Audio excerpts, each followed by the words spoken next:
sunshine to smile, heard the roar of a plane as it sailed through the sky. To a playmate she cried with a bright twinkling eye, my daddy rides that ship in the sky. Oh, my daddy rides that ship in the sky. My daddy rides that ship in the sky. Mama's not afraid and neither am I, 'cause my daddy rides that ship in the sky.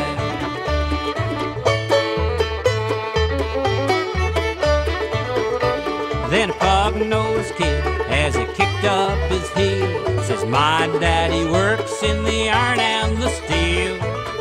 Yes, my daddy makes planes so they fly through the sky, and that's what keeps your daddy up there so high. Oh, that's what keeps your daddy up there so high. That's what keeps your daddy up there so high. If you're not afraid, then neither am I, 'cause my daddy keeps your daddy up in the sky.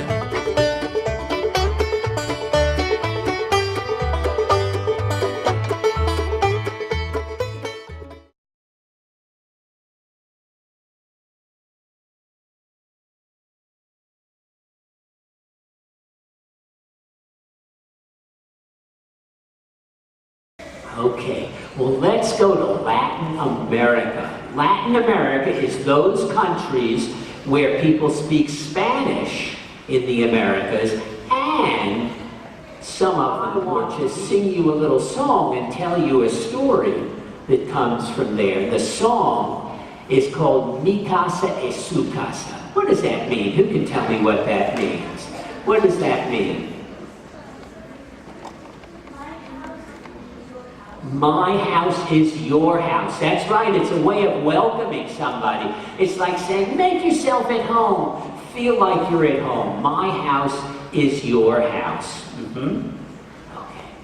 All right, there are some of the words to it. Now, in this song, the woman who wrote it, Michelle Valerie, is kind of telling about her adventures when she traveled throughout Latin America. And she found that every place she went, the people were so nice to her. And most of them were poor people.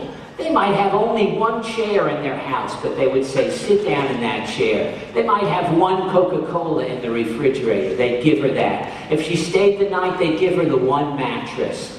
They were so nice to her, she wanted to write a song about her. But because she was writing for kids, she thought it'd be fun to make it animals instead of people who are inviting her in. The first animal who invites her in is an anaconda. She's floating down the Amazon River. Now, really, you wouldn't want an anaconda to invite you home. Not a real anaconda. But this is a pretend song, okay? And then she's hiking in the Andes Mountains with a Quechua guide. That's a Quechua Indian. They lived there a long time before the Spanish ever came over with a Quechua guide. And there was an Inca ruin. That's the old city of Machu Picchu, okay, on the mountainside. And there was a llama or a llama right there, big fuzzy. Casa es su casa, help me whenever you are near.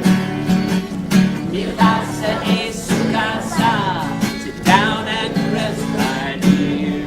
Well, I was floating in a boat down the Amazon, looking in the water at the setting sun. Suddenly an anaconda in a tree hung way over upside down in front of me and said, Mi casa es su casa, whenever you are near. Mi casa es su casa, sit down and rest right here. Well, I was hiking in the Andes with a Quechua guide. It was an Inca ruin on the mountainside. And standing in the shadow of a temple wall, there was a friendly llama. She was 8 feet tall, and she said, Mi casa es su casa, whenever you are near. Mi casa es su casa. And I learned it from a woman named Olga Loya. who was a storyteller and who's collected many stories from people who actually tell these old folk tales in Mexico. Okay, so she tells this, and here's how she tells it. Now there's a little bit I want you to help me within this story. There are some boys who are not very nice, and they tease Tia Miseria, which means old woman. Aunt Miseria, excuse me. And they tease her like this. They say, Tia, Tia, Tia Miseria. Can you do that with me? Tia, Tia, Tia Miseria. One time there was an old woman named Tia Miseria. She lived way out in the country. Now her life was pretty good. She had herself a nice garden in a huerta. She had some chickens, unos pollos, but her favorite thing was her pear tree. Oh, she loved to reach up into that pear tree, take down a nice ripe pear, and bite into it and just feel the juice flowing down her. She would say, ay, qué ricos, qué deliciosos son mis pears. How delicious are my pears. There's only one thing that was not so good with her life, and that was that there were some muchachos who lived nearby. And they would come over into her land, and they would go running through her garden and trample the vegetables. They'd scare off the chickens. And then they'd climb up her pear tree, and they'd grab a pear, and they'd take one bite, and they'd throw it down on the ground to rot. And they'd grab another, take a bite, throw it down. Grab another, take a bite, throw it down. Until finally, Tia Miseria would go out and she'd say, Bajen, bajen de mi árbol, ahorita mismo. Come on down out of my tree right now. But they'd say, no, no estamos listos. We're not ready. Oh, Tia Miseria would get mad. If they really wanted to get her mad, they did something like this. You can do this with me now, but don't do it outside. Okay, they went, Tia, Tia, Tia Miseria. Well, one evening, there was a knock on Tia Miseria's door, and she opened the door, and there was a young man. And the young man said, Por favor, Tia Miseria, I've been traveling for 3 days, and I need a place to stay. Could I stay the night with you? ¿Yo puedo quedarme la noche con usted? Sí, como no, she said, why not? She invited him in. She fixed him a nice plate of arroz and frijoles, rice and beans. She put in some verduras, some vegetables, unos huevos, some eggs. And he ate a nice big plate and he was full. And then she spread out some straw in front of him, in front of the fire. And he lay down and went to sleep. And he slept well. When he got up in the morning, he said, Tia Miseria, you've been very kind to me. I want to return the favor. Yo quiero hacerte un favor. He said, I'm a magician. Yo soy un mago. And if you have a wish, I can make it come true. She said, Yo sé que quiero. I know what I want. I want that the next time someone climbs up my pear tree, they can't come down until I say the magic words. Yo quiero que la próxima vez que alguien suba a mi árbol de peras, no puede bajar hasta que yo diga las palabras mágicas. He said, well, that's a strange wish, but that's how it will be. So he went on his way, and a few days later, who came to visit Tia Miseria? The boys, right? They came running through the garden, trampling the vegetables and chasing off the chickens. And they climbed up in the tree and they started grabbing pears and taking a bite and throwing them down on the ground. But Tia Miseria didn't get upset the way she usually did. She was just standing on her porch watching them. After a while, it started to get dark, and they thought, this isn't any fun. We'd like to torture Tia Miseria. And Tia Miseria was just as calm as could be. So they started to climb down out of the tree. But they couldn't move. El encanto estaba en fuerza. And they sat up there, it got darker and darker, and the boys started to panic. They started to cry. They said, Tia Miseria, por favor,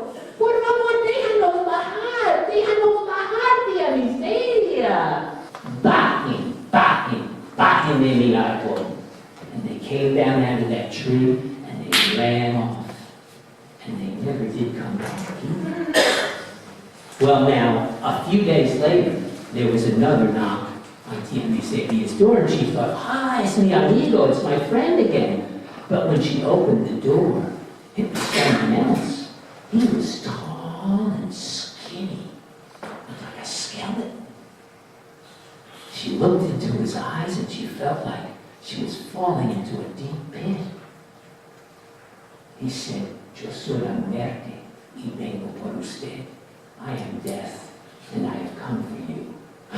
Tia Miseria was a fast thinker. She said, yo sabía que tú ibas a venir. I knew you were coming, she said. But I'm very hungry. I'm really hungry. Yo tengo que comer antes de irme. I have to eat something before I go. Yo quiero unas peras de mi árbol. Son deliciosas. Well, she left him up there for a week. She left him there for a month. She left him there for a year. You know, the man who worked in the cemetery digging the graves, he came and he talked to Tia Miseria. He said, Tia Miseria, nobody's dying. I don't have any word. She said, I'll find another job. Finally, Tia Miseria had an old friend. She was older than Tia Miseria, and she was sick, and she was bent over, and she ached every week. So Tia Miseria went up to the tree and she said to Death, if I let you come down, do you promise never ever to come back again? Sí, lo prometo, he said. Yeah, I promise. Baje de mi árbol. Death came down out of that tree, picked up Tia Miseria's friend, and went running out of that place. And you know what? He kept his promise. Death never came back for Tia Miseria. And they say to this day, that is why there is misery on this earth.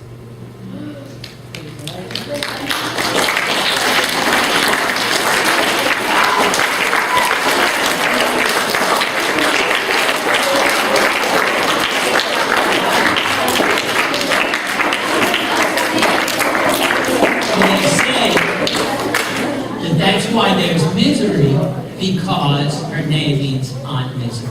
But of course, that's not why there's misery on this earth. There's misery on this earth for lots of reasons, but one of it is that people sometimes treat each other like those boys treated Tia Miseria.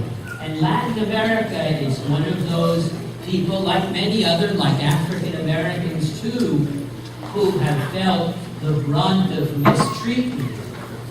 This is a famous painting of the Spanish Conquistadors who came 500 years ago and conquered the Indians. And after they came, 80% of the population of Native Americans in the Americas died. Only 20% was left. Many of them died from disease. So the people of Latin America have suffered a lot, but they've continued to suffer because in most of their countries, in many of their countries, the descendants of those Spanish conquistadors are still in power and they do not rule very. This is a church near Coban in Guatemala where various people, various Indians have sought sanctuary. That's a safe place they can come, that the army is not allowed to go in and take them away and kill them. And these are refugees in a Guatemalan camp. And you'll notice that many of these have some of these costumes that you saw on the table. These are indigenous Guatemalans. Do any of you who speak Spanish also speak a native dialect? Speak another language, a dialect? In certain parts of Mexico, and especially in Guatemala, a lot of the people, their native language is not Spanish. It's the old Indian dialect. Well, this is a chapter book. It's called Colibri. Colibri is hummingbird. In this girl's native language, it's Sunun. Sunun has been traveling since she was 4 years old. She's now 12. She's been traveling with a man who she calls uncle. She doesn't know if he's really her uncle. She doesn't think so. Uncle says that he rescued her and he found her, but she doesn't know if that's really the truth. She travels from town to town. They don't have any place to live, and as they go into a town, Uncle pretends he's blind, and they sit down in front of the church, and she begs for alms. She really doesn't like that. But he keeps her with him because years ago, he spoke to a fortune teller who said that she would someday bring him wealth. Then, Uncle comes up with a new scheme, which is worse than his usual scheme. An old friend of his, who just happens to be from the army, and he want to go into a church in San Sebastian and steal a very beautiful statue from inside the church. For those of you who go to church can imagine that that's not only stealing, but it's a sacrilege. And he tells her that her job is to go into the church in the day and hide away, and then at night to open the door so they can come in and steal the statue. And this time she feels really bad. She's wondering, this is not a good thing. She thinks that she hears the spirit of the statue speaking to her. And so she has to decide what she's going to do. Well, if you read the book, you'll see what she does. This book is very much about making tough decisions. Here are some other books that you may have heard about. Esperanza Rising. Raise your hand if you've read this book. Very few. This is really a very popular book. I'm sure you have this one in your library, don't you? It's won many awards. Esperanza is the daughter of a wealthy landowner in Mexico, and he dies. And her uncle, the brother-in-law of her mother, is a real creep, and he wants to force Esperanza's mother into marrying him. You see, he's forged the papers, and it looks like he's the one to inherit the land. And so to avoid doing that, the family goes to the United States, and they live as migrant workers. And it's a tough life. Esperanza is no longer the rich girl on the hill. In fact, she's working right beside the girl who used to be her servant. And Esperanza needs to learn to grow up and to take responsibility and do hard work. Another story about a girl in the United States whose father has been sent back to Mexico for driving without a license, and she's waiting for him to come back. Anybody know who Cesar Chavez is? Have you read about him in history classes? Very good. He's one of my heroes. He's kind of the Hispanic equivalent of Martin Luther King. He led the United Farm Workers who pick all the fruit and vegetables that we eat that come from the West and help them organize so that they would be treated decently. And that's him leading a very famous march where he started out on a 400-mile march with 14 people to the capital of Sacramento to demand the right to bargain as a union. And when he got to the capital, they had grown to 10,000 different people, and the company signed a contract. Well, here's another song with the same idea, and it's in English and Spanish, and you've probably heard me sing it before if you're in the church. It's called Somos el barco, which means we are the boat. And it's written in Spanish and English, was written by an American, a U.S. citizen who traveled down to Nicaragua during the war in Nicaragua and saw so many people being killed, killing each other. And so he wrote this. He thought, well, gee, instead of killing each other, we should be helping each other. And that's kind of what the song is about. The chorus goes like this. Somos el barco, somos el mar, yo navego en ti, tú navegas en mí. And in English goes like this. We are the boat, we are the sea, I sail in you,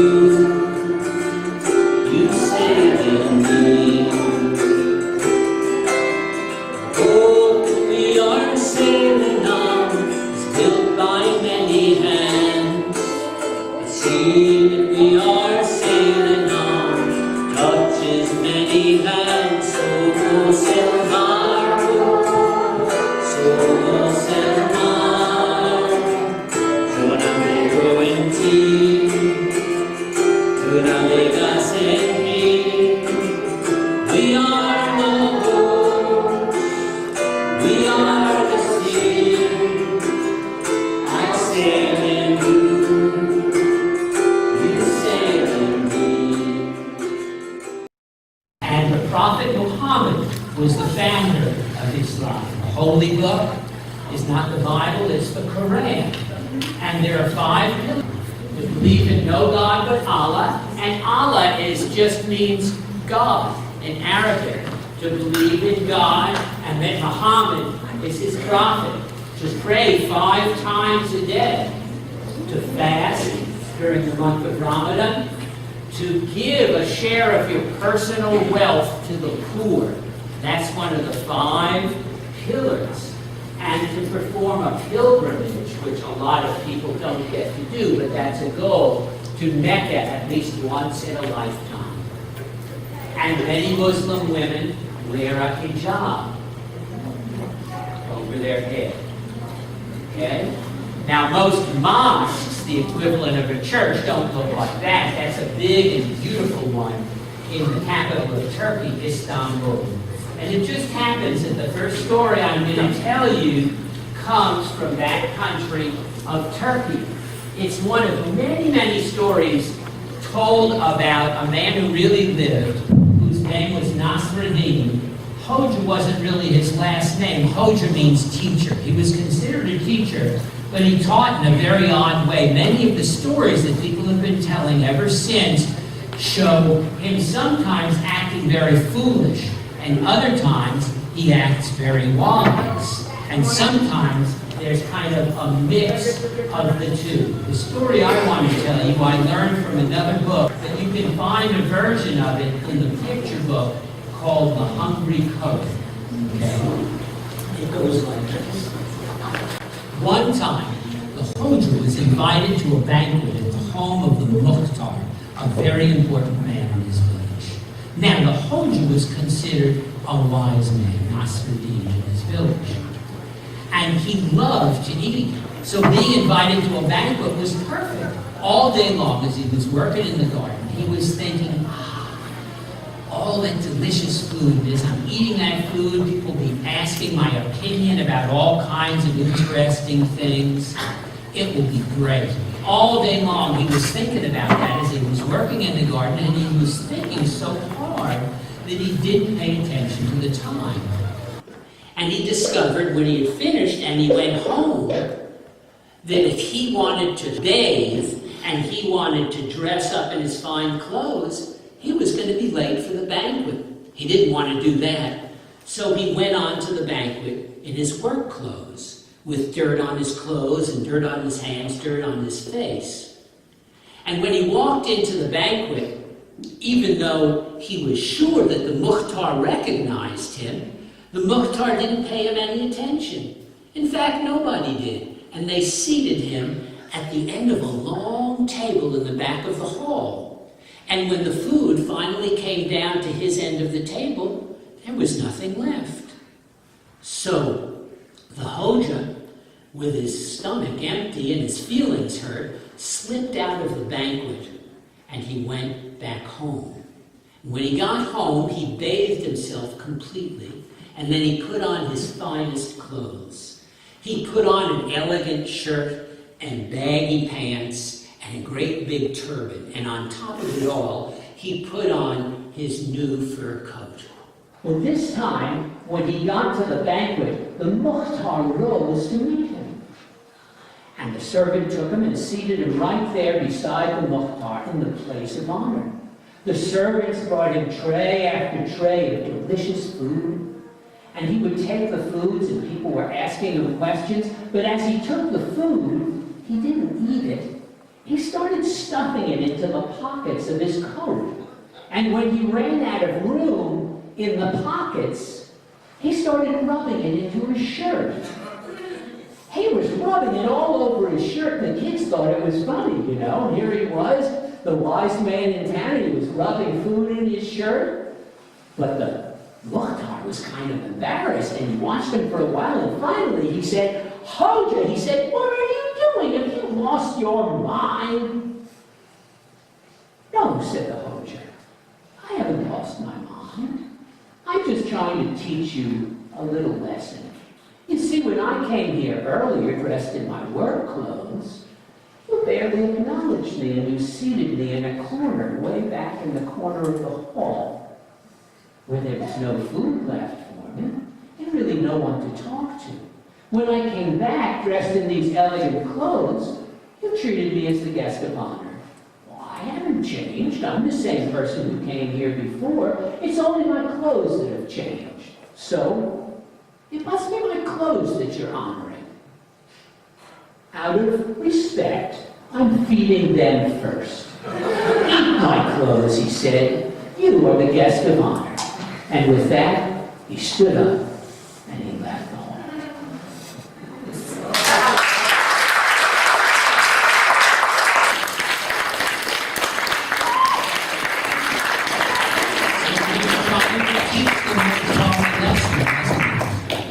That it's not important what a person looks like on the outside, it's the person inside. You see, Abby was in 6th grade, and she was smart, but she hated to work and study.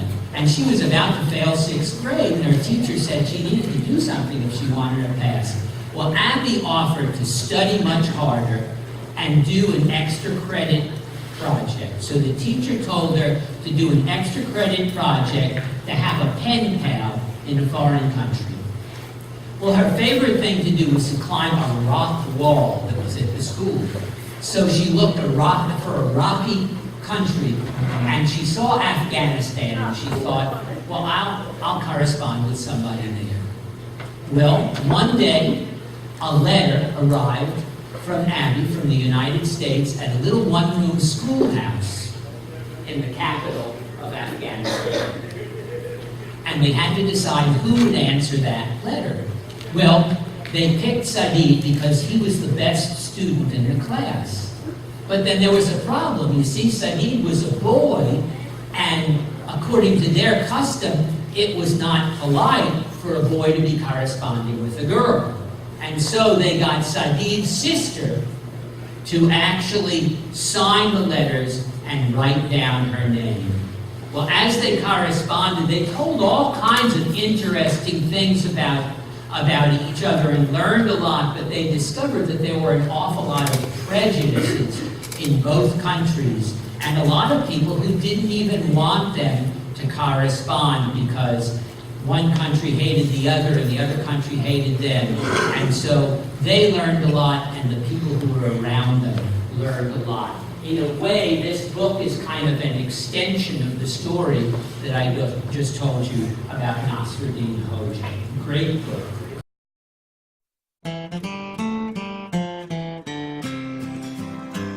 If we could consider each other a neighbor, a sister, or brother, it could be a wonderful, wonderful world. It could be a wonderful world. Oh yes, it could be a wonderful world. If each little kid could have fresh milk each day, if all working folks had enough time to play, if each homeless town had a good place to stay, it could be a wonderful world. Oh yes, it could be a wonderful world.